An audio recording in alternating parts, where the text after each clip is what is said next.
Dabar aš Juozas, o kažkada buvau Juozukas. Esu žemdirbis simpatiškas, stiprus vyrukas. Turiu aš golfą, perlamūtrą ir 5 paršiukus. Kai jie bus meiteliai, nupirksiu bobą jau peliuką. Su mano boba mes užaugom toj pačioj parapijoj. Kad tave kur nepristačiau, jos vardas Leukadija. Šiaip įputiova boba ir nebloga prikolystė. Kaip šiandien neprisimenu, kokia buvo vaikystė. Prisimenu per joninės, kaip vogdavom cukierkas. Kaip būdami 8 prigėrėme arielkos. Ne kažkokios patielkos, su valgio išvarytos. Prigėrė padainavom, po to šokom iki ryto. O per bulbekas tada mums po 9 buvo. Ta diena ant Leukadijos dar traktorius užgriuvo. Tai ženklas iš viršaus, kad būsi traktoristė. O trumpas mintai hebra, tokia mūsų vaikystė. Vaikystė, kvailystė, keliai nuvaloti.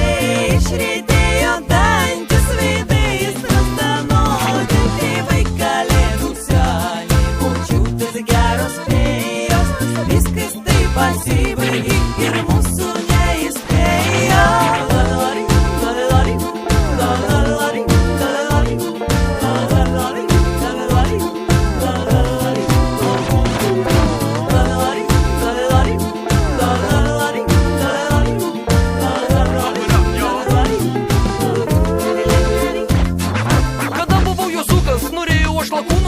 Svajojau būti Girėnu, nesigavo man truputį. Dar nesigavo tapti man Čiurlioniu ir Maironiu. Taipogi Jackie Chanu, Cindy Crawford ir Saboniu. Bet neimu į galvą, aš Zoro savo kaime. Kaubojus aš su traktorium, va čia ir mano laimė. Nenoriu aš į Seimą ir miegu aš ramiai. Čia ūkėje politika, čia triušiai ir gaidžiai. Mėly dainos klausytojai, tokie vat reikalai. Kai sutikau Leukadiją, išdygo man sparnai. Ir visą naktį gegužiniai šokom iki ryto. Į olelę mergaitę, tik niekam nesakykit. Vaikystė jau praėjo ir ką čia bedaryti. Buvau aš jaunas bernas, o ji graži mergytė. Norėjau būti aktorė, o aš lakūnu būti. Turbūt jau laikas eina, užbaigti po truputį.